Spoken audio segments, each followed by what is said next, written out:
सभी भाई बहनों को उनके अंदर विराजमान परम सत्ता ईश्वर को मैं प्रणाम करती हूँ और आशा करती हूँ कि आप सभी लोग स्वस्थ होंगे, मस्त होंगे और अपनी ज़िंदगी अच्छे से गुजारते होंगे। तो आज का मेरा विषय ये है, सारे सांसारिक कार्यों को करते हुए दिन में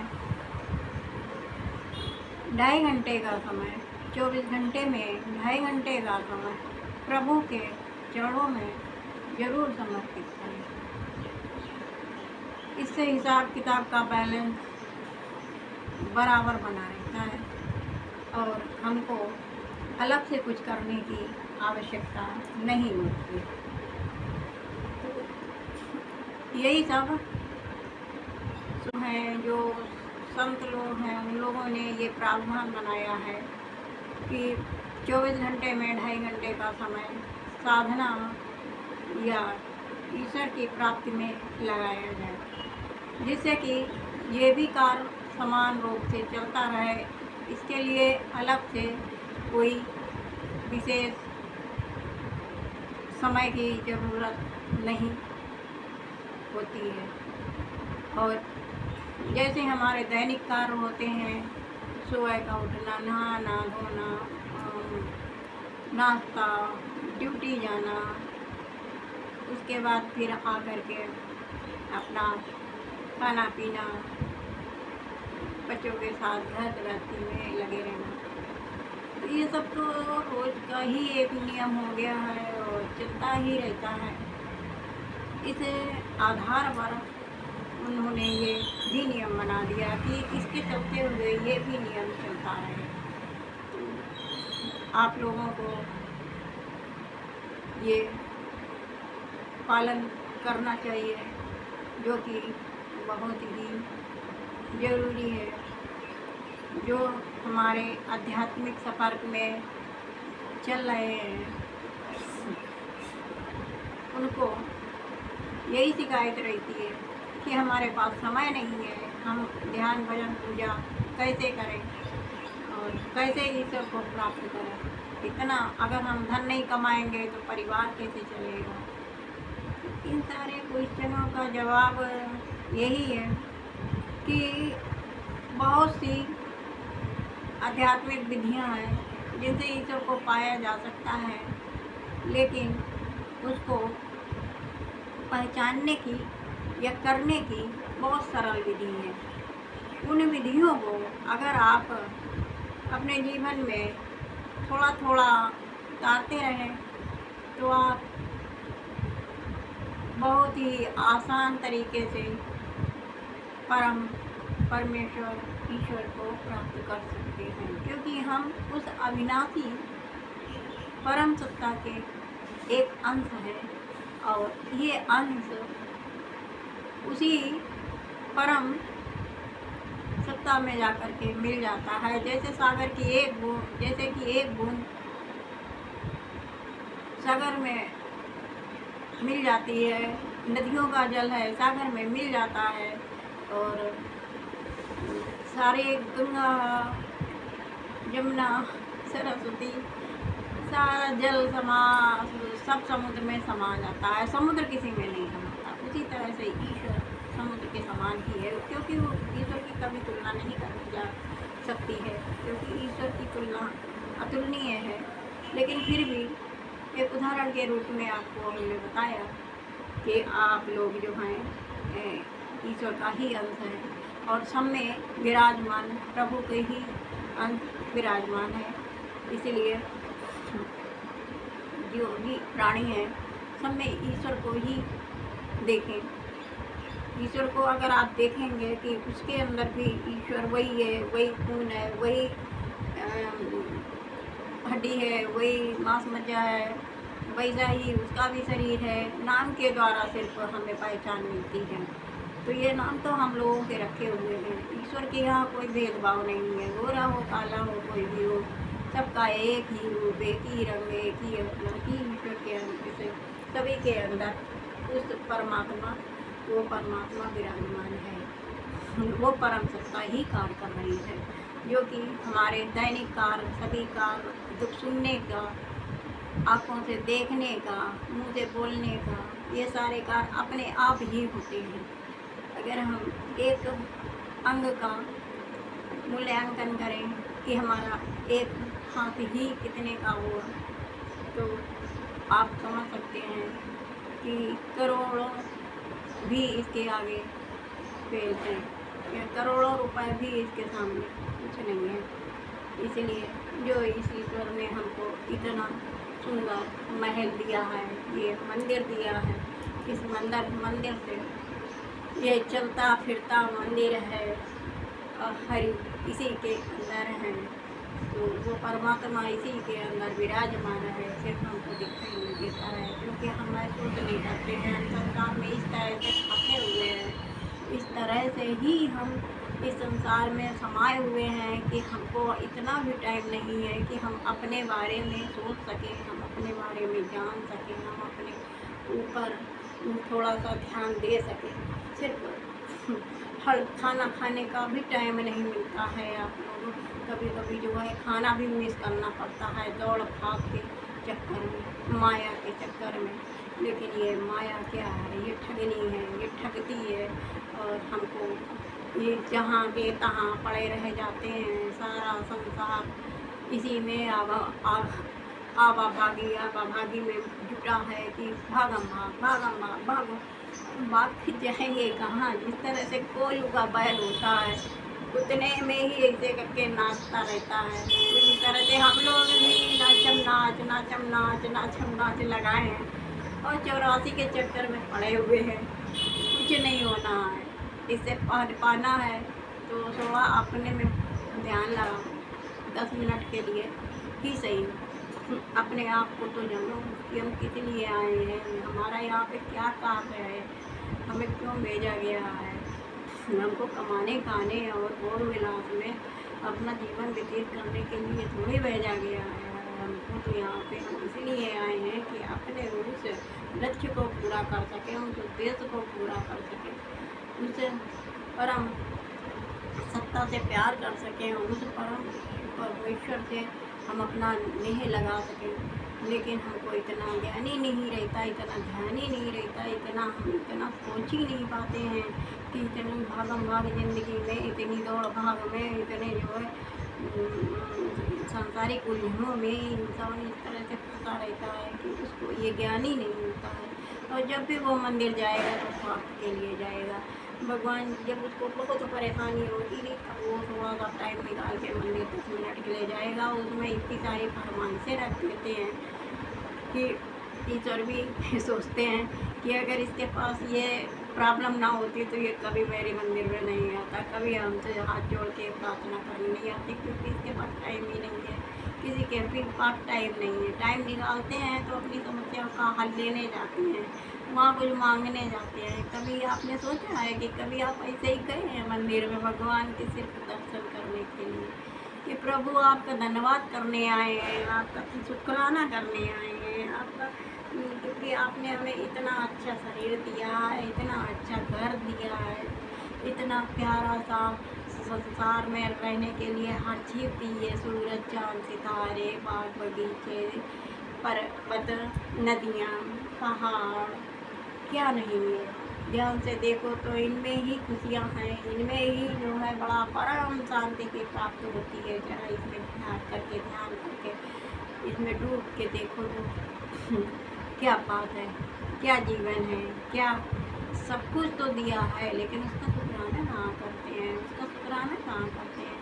वो यानी कि किसी भी जिसका मूल्य नहीं है उसकी दुरुपयोग करेंगे, उसका कोई मूल्य नहीं है तो उसका जो है कोई महत्व तो नहीं है, ऐसा नहीं है। ईश्वर ने हमको ये सारी सुविधाएं बिन पैसे के दिए हैं, जो कि अनमोल तोहफे हैं, उनका हम आदर करें, उसका हम धन्यवाद करें।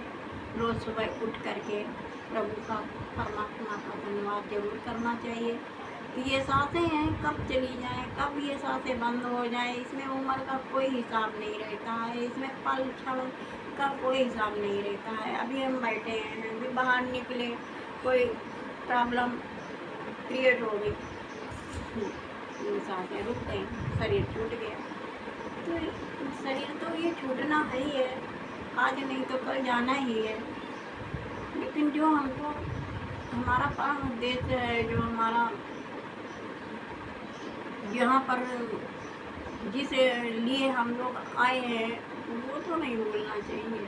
फिर वही भूल गए तो फिर हमारा जीवन वही 84 में फंसे रहेंगे। कि आजकल लोग ये हम देखते हैं कि दूसरे का लेने में बहुत भाग दौड़ करते हैं, बहुत सोच विचार करते हैं कि हमें दूसरे का किस तरह से हम हड़प लें, दूसरे का कैसे हम धन अपने कब्जे में ले लें।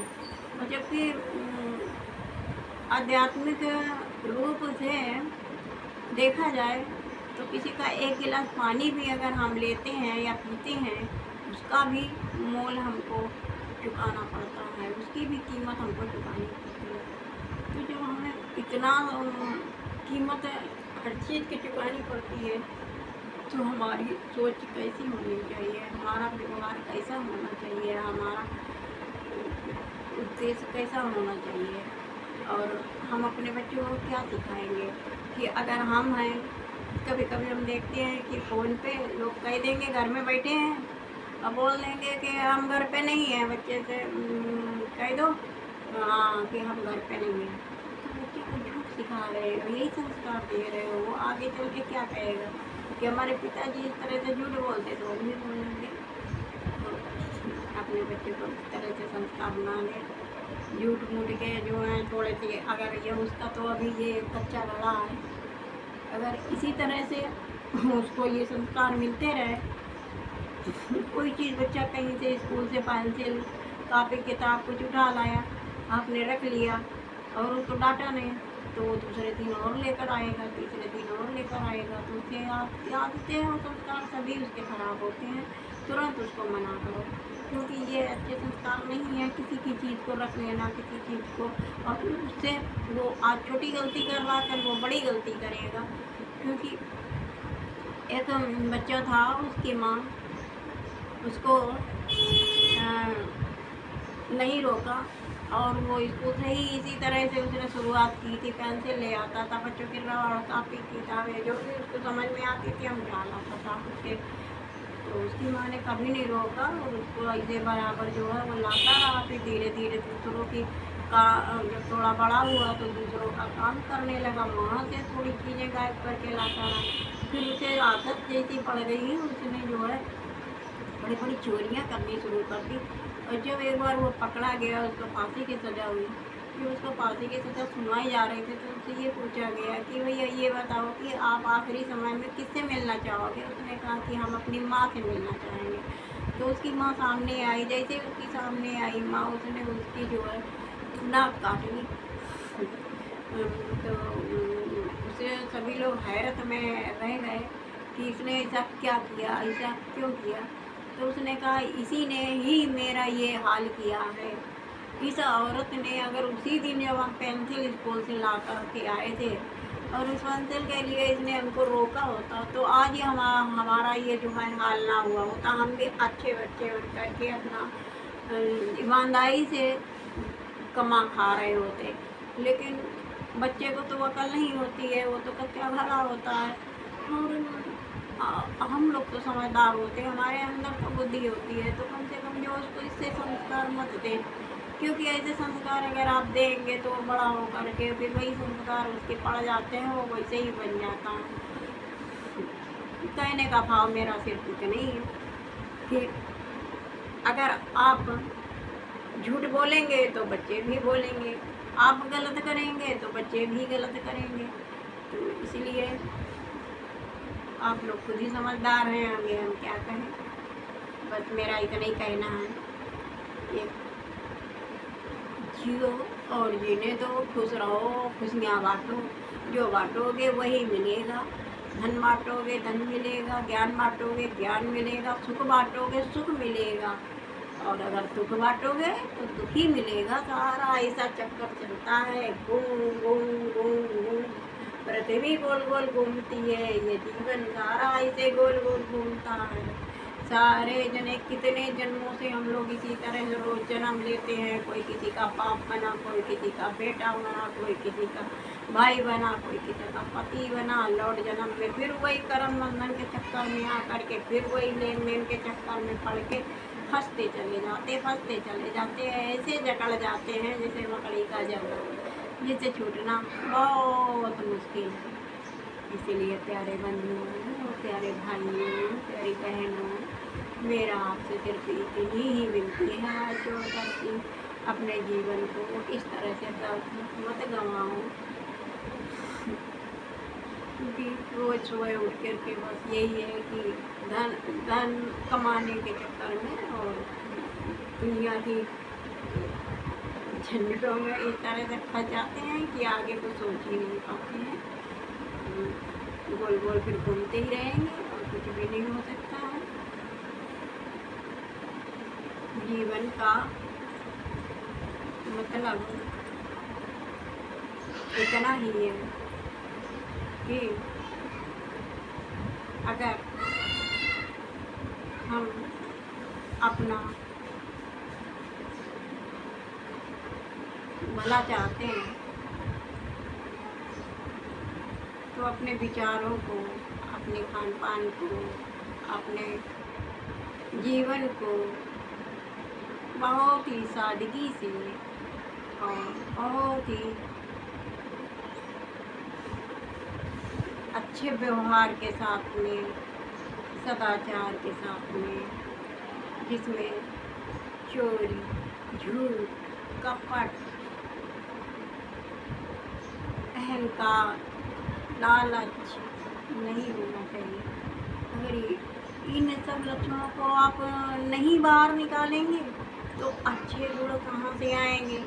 इनकी जगह पे दूसरों की भलाई करें, दूसरों की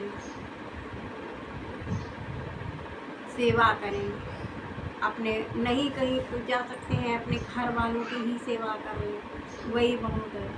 अपने ही घर से ही शुरू कर लें कि अपने ही जो अपने भाई बहन हैं, अपने माँ बाप हैं, अपने सास ससुर हैं, कई बार सेवा करने का मौका नहीं मिल सकता, आप नहीं जा पाते तो उन्हीं की सेवा कर ले, उनसे परमात्मा का बात है।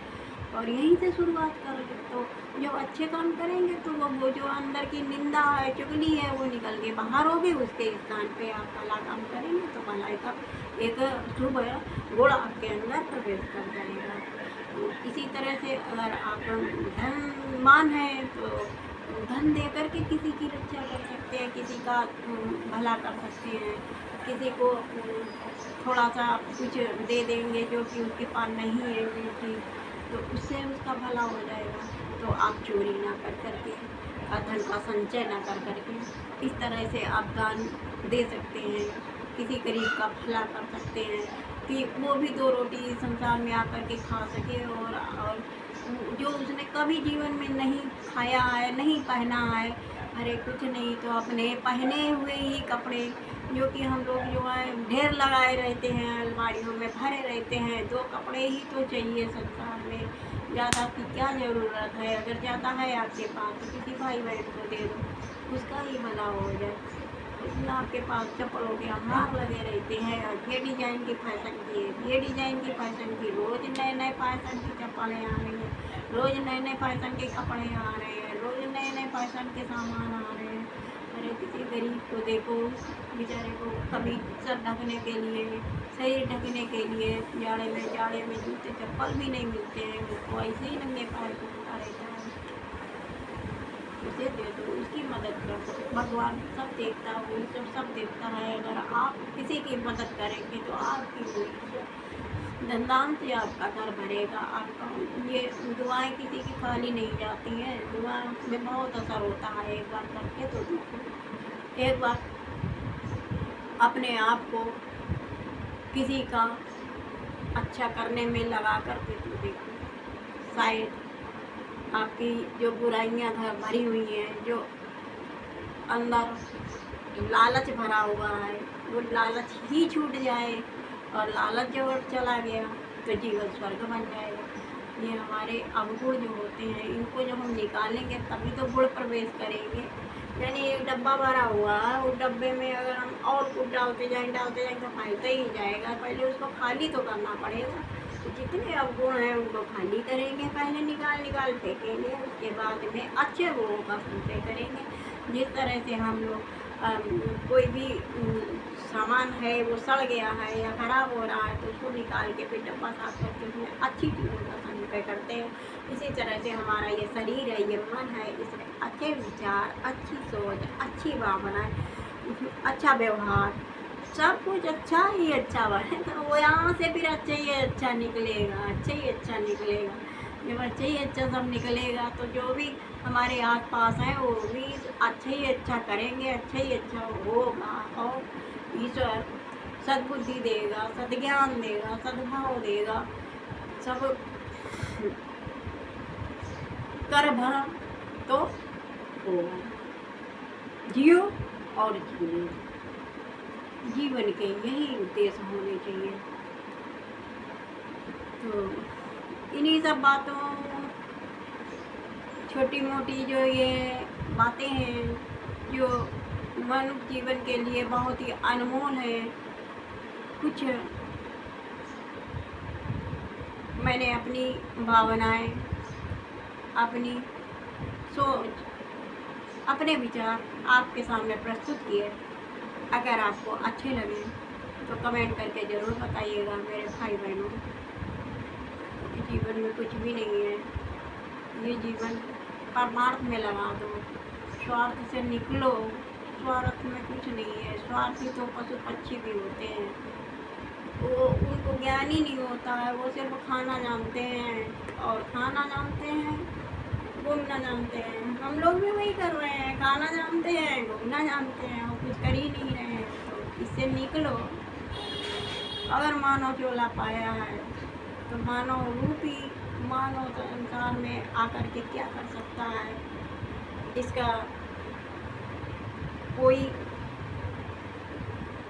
उदाहरण दे तब आप समझ पाएंगे मानव संसार में क्या कर सकता है। मानव के हाथ में बहुत सी शक्ति ईश्वर ने दी है। वैज्ञानिक मानव बनते हैं, उपनिषद लिखते हैं, गीता लिखते हैं, महाभारत लिखते हैं, ये भी एक इंसान ही होते हैं। ऊपर अंतरिक्ष में जाते हैं वो भी इंसान होते हैं, हवाई जहाज चलाते हैं वो भी इंसान होते हैं। इंसान क्या नहीं कर सकता, इंसान सब कुछ कर सकता है, इंसान के हाथ में सब कुछ है। बस अपने आप को समझने की ज़रूरत है, अपना उद्देश्य चुनने की, लक्ष्य चुनने की ज़रूरत है कि हमें क्या करना चाहिए। और इंसान क्या नहीं कर सकता, इंसान चाहे तो सब कुछ कर सकता है। इन्हीं विचारों के साथ मैं आपसे विदा लेती हूँ। धन्यवाद आप सभी को। आपके अंदर विराजमान परम सत्ता को मैं प्रणाम करती हूँ। धन्यवाद भाई।